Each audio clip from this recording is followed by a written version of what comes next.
Bonjour et bienvenue dans cette nouvelle vidéo Biolab 1. Aujourd'hui, je vais vous montrer comment faire un graphique à barres sur deux panneaux. Donc ça va vous aider à faire votre graphique pour le rapport du module 3. Pour commencer, vous devez préparer vos données et les mettre dans un feuillet Excel comme celui-ci qui vous aidera à transférer les données et les mettre dans un graphique. La version Excel que j'ai est une version Macintosh en anglais, mais les autres versions sont très similaires, hein, donc vous trouverez les mêmes fonctions aux mêmes endroits. Donc dans cet exemple, les données que j'ai présentent le pourcentage de 5 différents types de cellules, donc type 1, 2, 3, 4 et 5, qui ont été mesurées dans un premier temps par des étudiants, donc par plusieurs groupes. Et donc on a la moyenne ici, qui a été calculée pour le pourcentage, et également l'écart type. Donc moyenne et écart type pour chacun des 5 types de cellules, et ça dans deux espèces. J'ai également un deuxième groupe de données qui sont les données personnelles, donc les données que j'ai observées moi-même. Dans ce cas-là, il y a seulement un pourcentage et pas d'erreur type. Donc pour commencer, hein, pour insérer le graphique, je vais sélectionner les données directement sur mon feuillet Excel. Les éléments qui sont dans la première colonne apparaîtront sur l'axe des X et ici, dans la deuxième colonne, sur l'axe des Y. Donc j'ai sélectionné toutes ces différentes données et je vais les mettre dans un graphique en allant sur Insert et puis dans Graphique ici et je choisis le graphique à barres. Et donc une fois que j'ai choisi mon graphique, on voit que les données ont été insérées et que les colonnes en bleu ici nous montrent les pourcentages des 5 types de cellules pour la première espèce. Maintenant, je vais ajouter la deuxième série de données qui correspondent à la deuxième espèce. Donc pour cela, je clique sur le graphique, clique à droite et Select Data, sélectionner les données. Donc je peux voir ici la première série qui sont donc pour la première espèce. Je vais profiter de que cette fenêtre soit ouverte pour ici marquer espèce 1, donc pour renommer cette première série. Ce sera utile pour plus tard. Pour ajouter une deuxième série, je appuie sur le bouton plus. Donc ça va créer une deuxième série que je vais appeler espèce 2. Et ici, je sélectionne le texte et je vais directement dans le feuillet Excel et je sélectionne les pourcentages qui correspondent à la deuxième série de données pour la deuxième espèce. OK. Et donc vous voyez que j'ai maintenant des colonnes oranges qui nous montrent le pourcentage de cellules pour la deuxième espèce. Maintenant que j'ai mes données sur le graphique, je vais rajouter les barres d'erreur qui doivent montrer la valeur de l'erreur type pour chacun des types de cellules. Donc pour faire ça, je vais sélectionner la série de données. Donc ici, commencer par la série bleue qui nous montre l'espèce 1. Donc je clique une fois et ça sélectionne donc les 5 barres. Ensuite, je vais aller dans Chart Design, puis dans Add Chart Element et Error Bars, donc ajouter une barre d'erreur. Et je choisis Standard Error. Vous voyez que ça a rajouté une barre d'erreur, mais cette barre d'erreur n'est pas formatée. Il va falloir que je change son apparence. Donc pour faire ça, je clique directement sur une des barres d'erreur et je clique à droite. Je sélectionne Format Error Bars, formater les barres d'erreur. Et ça va ouvrir le panneau de formatage ici à droite. Et je vais pouvoir changer l'apparence de ces barres d'erreur. Donc pour commencer, je vais changer la direction. Par défaut, la barre d'erreur montre l'erreur type plus et moins, positive et négative pour chaque point. Donc comme c'est un graphique avec des barres, je veux seulement voir la barre d'erreur positive. Okay. Également, au niveau du bout ici du chapeau, si vous voulez, de la barre d'erreur, je vais utiliser ce qu'ils appellent cap ici, qui est une barre en forme de T. Et finalement, il va falloir que je sélectionne les données précises, les valeurs de cette barre d'erreur. Par défaut, c'est la même valeur ici, qui est pour tous les points. Donc je vais changer ça et cliquer sur Custom et Specify Value. Donc là, dans cette fenêtre, je vais directement sélectionner sur ma feuille Excel les valeurs de l'erreur type pour chacun des types cellulaires. Je clique sur OK. Et vous pouvez voir que maintenant, donc, les barres d'erreur ont été ajoutées et que leur longueur, leur taille ici, en fait, nous montre la valeur de cette barre d'erreur pour chacun des 5 types. Je vais faire la même chose pour la deuxième série, hein, orange. Donc je clique sur la série, ajouter les erreurs, les barres d'erreur. Je clique sur une des barres d'erreur, clique à droite pour la formater, donc plus pour uniquement voir la valeur positive, le cap, la fin, je ne change pas, et je clique sur spécifier les valeurs, hein, specify value, et je sélectionne les erreurs types pour la deuxième espèce. OK, et c'est fait. Donc j'ai maintenant mes barres d'erreur pour mes deux espèces.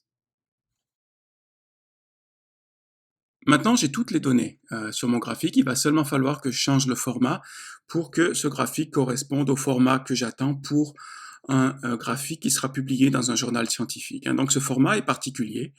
Pour connaître toutes les règles, lisez l'appendice hein, qui est disponible sur Brightspace, qui s'appelle Comment faire un graphique scientifique. Et vous verrez que les règles sont particulières. Vous allez faire un graphique qui sera différent pour un journal scientifique qu'il serait pour un magazine ou pour un journal d'information. Pour le journal scientifique, on va choisir un format qui va privilégier en fait les données par rapport à tous les autres éléments graphiques qui pourraient vous distraire des données directement. Donc par exemple, je vais enlever ici le titre, hein, Chart Title. Ce titre ne devrait pas être présent puisqu'on aura un titre dans la légende qui sera situé sous le graphique. Donc je sélectionne et je clique à droite sur Delete. Vous pouvez également cliquer sur Delete sur votre clavier. Je fais la même chose pour ces barres horizontales qui n'ont pas besoin d'être présentes. Finalement, vous pouvez voir ici qu'il y a un cadre tout autour du graphique que je vais enlever. Donc je clique sur un espace vide du graphique. Et dans mon panneau de format ici, j'ai une section qui s'appelle Border pour les bordures. Et je vais cliquer sur pas de ligne ou No Line. Donc ça a enlevé la ligne tout autour. Maintenant, je vais continuer en formatant les deux axes. Donc là, on a deux axes qui sont différents. L'axe des Y est un axe quantitatif, alors que sur les X, on a des catégories. Donc c'est un axe type qualitatif. Donc différents types d'axes avec des propriétés différentes. Pour sélectionner l'axe, je clique dessus. Donc je vais commencer par l'axe Y et je clique à droite et je vais sur formater l'axe ou Format Axis. Donc ça va ouvrir le panneau de formatage à droite. Et donc, j'ai différentes options. Ça commence par l'option qui s'appelle Bounds et qui nous montre la valeur minimum et maximum sur l'axe des Y. Donc ici, on a par défaut, Excel a choisi entre 0 et 70. C'est pas mal, mais en fait, on peut voir qu'ici, la section la région entre 60 et 70 ne contient aucune donnée, donc elle n'est pas nécessaire. Donc je vais l'enlever de mon graphique et indiquer comme valeur maximale 60. Donc je tape 60 ici, et je confirme, et voilà. Donc ça a enlevé cette partie blanche qui était inutile, et donc ça a augmenté un peu la taille de mes données, donc ça maximise la surface qu'utilisent les données par rapport au reste du graphique. Donc c'est une bonne chose. Également, on doit changer ici ce qu'ils appellent les unités dans Excel, qui sont plus des graduations en fait, hein, si vous voulez, qui sont ces chiffres sur l'axe des Y avec des valeurs. Donc le bon format nous dit qu'on doit avoir entre 3 et 5 hein, de ces graduations ici. Donc on en a trop ici avec 6, donc je vais diminuer le nombre de ces graduations en changeant l'intervalle ici et en passant de 10 à 15. Donc ça, c'est les unités de type majeur. Les unités mineures n'apparaissent pas ici par défaut. Donc ici, j'ai mis 15. Donc on a maintenant 0, 15, 30, 45 et 60, ce qui nous fait 5 valeurs, ce qui est bon. Également, je vais devoir avoir en face de chacune de ces valeurs ce qu'on appelle des tick marks ou des petites barres. Donc ces petites barres, il y en a deux types, hein, le type majeur et mineur, qui sont en face des graduations de type majeur et mineur. Donc sur cet axe ici, je vais choisir le type majeur et je vais choisir outside, qui nous dit que ces barres seront à l'extérieur du graphique. Okay? Si je choisis inside, elles vont être à l'intérieur du graphique, ce que je ne veux pas. Okay? Donc je choisis à l'extérieur. Si vous ne savez pas laquelle des deux choisir, vous pouvez toujours essayer les deux. Ici, je vais vous montrer où sont les petits traits tick marks de type mineur. Donc, vous voyez, ce seront tous ces petits traits ici. Je ne veux pas les voir, puisque j'en veux également entre 3 et 5, donc je clique non. Donc ici, on a 5 de ces barres qui sont situées en face des graduations. Je peux voir que, en fait, par défaut, mon axe ici est en bleu. Pour changer la couleur, je clique sur le sceau. Et vous voyez la couleur ici, je peux la changer et choisir une couleur noire, ce qui est la couleur que je veux. Je vais maintenant formater l'axe des X. Donc, je vais cliquer dessus et cliquer à droite, formater l'axe. Donc là, j'ai des options qui sont différentes puisqu'on n'a pas de valeur, en fait. Ici, on a seulement les 5 catégories. Et donc, je n'ai pas à changer les valeurs, mais il va falloir que je rajoute les petits tirets ici, les marques de division, donc tick marks. Et sur cet axe, en fait, ce sont les marques de division de type mineur. Donc, je vais les marquer, je vais les choisir le type extérieur, outside. Et donc, ça m'a rajouté des petits tirets ici. Donc, ils sont pas très visibles parce qu'ils sont en gris clair. Je vais changer la couleur en cliquant sur le sceau. Et ici, en noir. Donc maintenant, vous pouvez voir que les petits tirets, les tick marks, ont été ajoutés et qui sont situés juste au-dessus de la graduation, ici, qui nous indique chacun des types cellulaires. Donc mon graphique est presque terminé. Il faut encore que je rajoute quelque chose qui va être une clé des symboles pour indiquer ce que veut dire les deux couleurs que j'ai sur le graphique. Donc pour cela, je clique sur le graphique, je vais sur Chart Design, Add Chart Element, ajouter un élément du graphique, et je clique sur Legend. Donc en anglais, Legend signifie, ou pour Excel en tout cas, une clé des symboles. Donc vous voyez que la clé des symboles a été ajoutée ici à droite, mais à côté du graphique. Donc moi je préfère en fait la mettre dans un espace vide du graphique pour gagner de l'espace. Donc je vais cliquer sur la clé des symboles, je clique à droite et je choisis Format Legend. Et donc là, ça va me donner les options pour ma clé des symboles. Et il va falloir que je décoche cette option ici, ce qui va faire que la légende va flotter au-dessus du graphique. Et je vais pouvoir la placer dans un espace vide du graphique. Donc comme ça, j'ai plus de place pour le graphique lui-même. Donc par défaut, la clé des symboles contient le nom des deux séries de données que j'avais indiquées plus tôt. Donc si vous voulez changer ceci, si vous voulez changer par exemple espèce 1, vous cliquez sur une des colonnes qui contient les données de l'espèce 1. Donc je clique dessus. Je clique à droite sur Select Data, sélectionner les données. Et donc ici, vous pouvez changer de nom. Donc, par exemple, si je rajoute un accent que j'avais oublié, ici, OK. Et donc vous voyez que ça a changé le nom. Si je veux changer la deuxième série, je choisis une des colonnes orange et même chose. Ici, donc Select. Je clique sur espace 2 et je change espace 2. Voilà. Si je vais changer le style du texte, à ce moment-là, je le change comme je changerais du texte normalement dans Excel, donc dans le menu ici Home, et vous pouvez changer la taille, comme par exemple plus gros, 11. Je vais le remettre à 10, qui est une bonne taille. Vous pouvez le mettre également en italique, comme ce qui serait la bonne chose à faire si vous voulez utiliser le nom de genre et espèce latin d'une plante ou d'un animal. Donc ici, je vais enlever ça. Et donc, une fois que c'est fait, j'ai terminé avec mon panneau supérieur. Ensuite, il va falloir que je mette les autres données, qui sont donc les données personnelles, dans un deuxième graphique. Et ensuite, je mettrai ces deux graphiques ensemble pour en faire un grand graphique.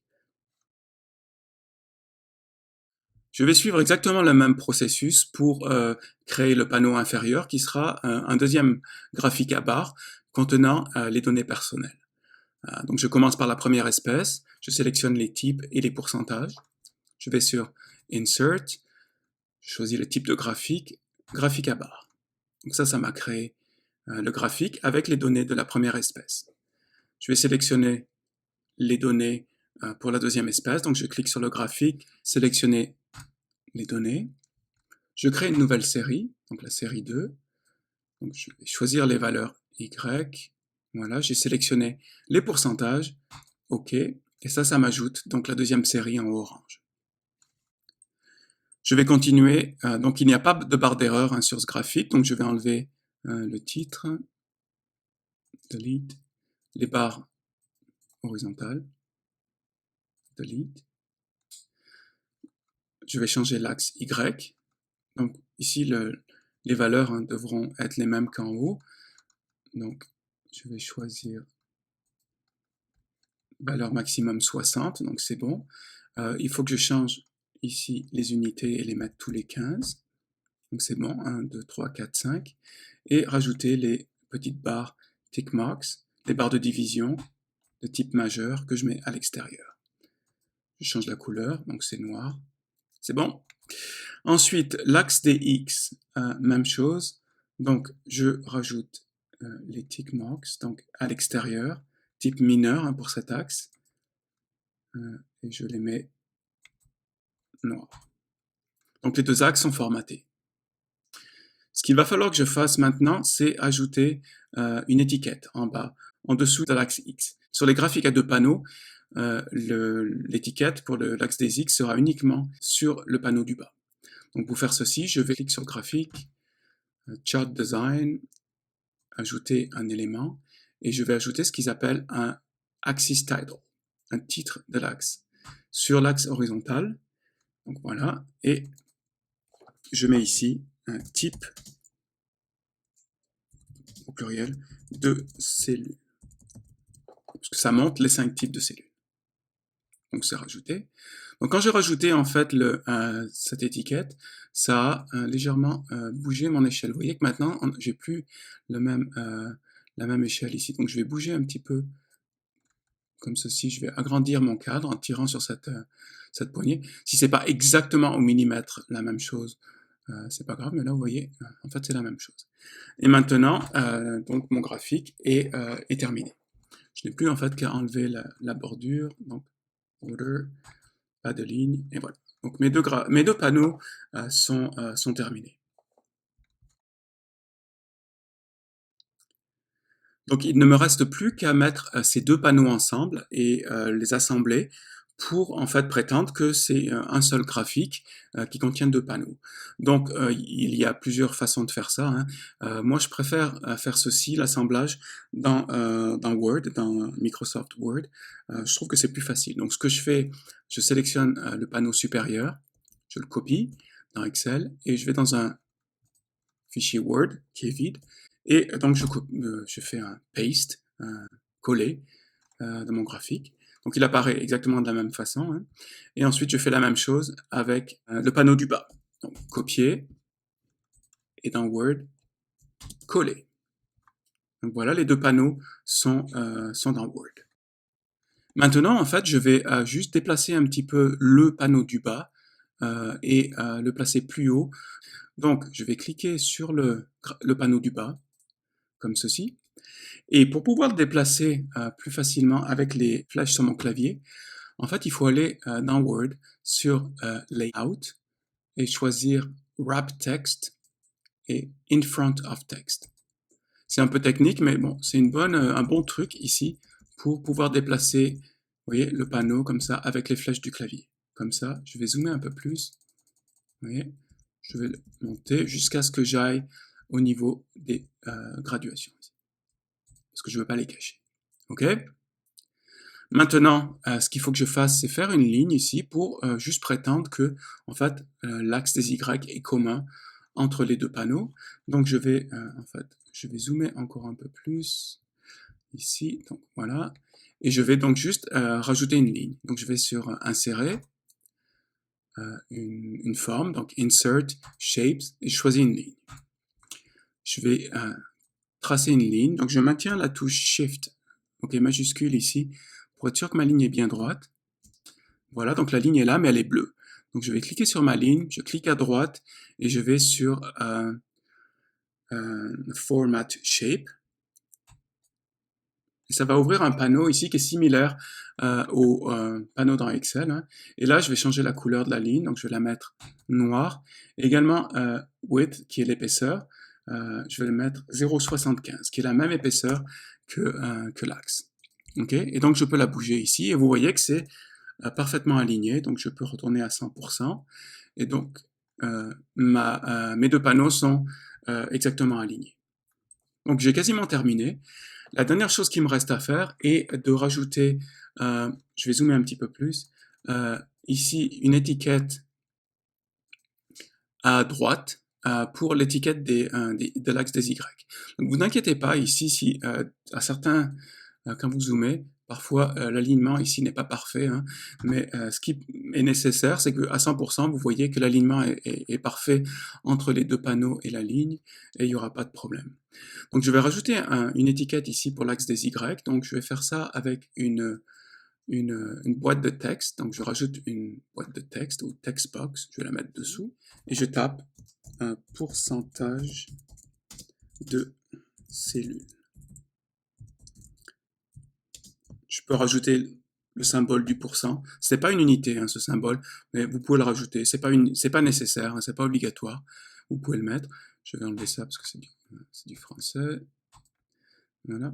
Je vais changer la taille du texte à 10 pour que ce soit la même taille que le reste. Réduire un peu ici la boîte de texte. Je tourne ici pour qu'elle soit verticale. Je la place ici. Donc il y a ici il y a une bordure hein, autour. Donc je vais enlever la bordure. Je vais cliquer à droite sur formater la forme. Pas de ligne. Ça enlève la bordure. Ok, donc c'est fait. Et donc mon graphique est terminé. Hein. Il manque plus qu'à rajouter la légende. Donc pour ajouter la légende, encore une fois, insérer une boîte de texte. Vous la mettez en dessous. Et donc je ne vais pas vous dire dans cette vidéo quoi mettre dans la légende. Allez dans le document décrivant comment faire un graphique. Il y a une partie qui vous dit un paragraphe qui dit quels éléments devraient être présents dans ma légende. Et donc assurez-vous que vous mettez tous les éléments hein, qui sont nécessaires pour ce type de graphique. Ça devrait commencer par figure 1 ou graphique 1 et puis à côté tous les éléments. D'accord? Donc assurez-vous également qu'il n'y a pas de boîte ici tout autour de la légende. Donc je mets no line. OK? Et donc assurez-vous qu'il y ait tous les éléments. Et donc après ça, ben voilà, vous avez un graphique qui est un graphique avec à barre horizontale comme ceci, verticale, avec deux panneaux. Hein. Et ici la moyenne de la classe avec les barres d'erreur, et ici uniquement les données personnelles. Donc vraiment quelque chose de très similaire à ce que vous devrez faire pour votre rapport de laboratoire pour le module Mythos.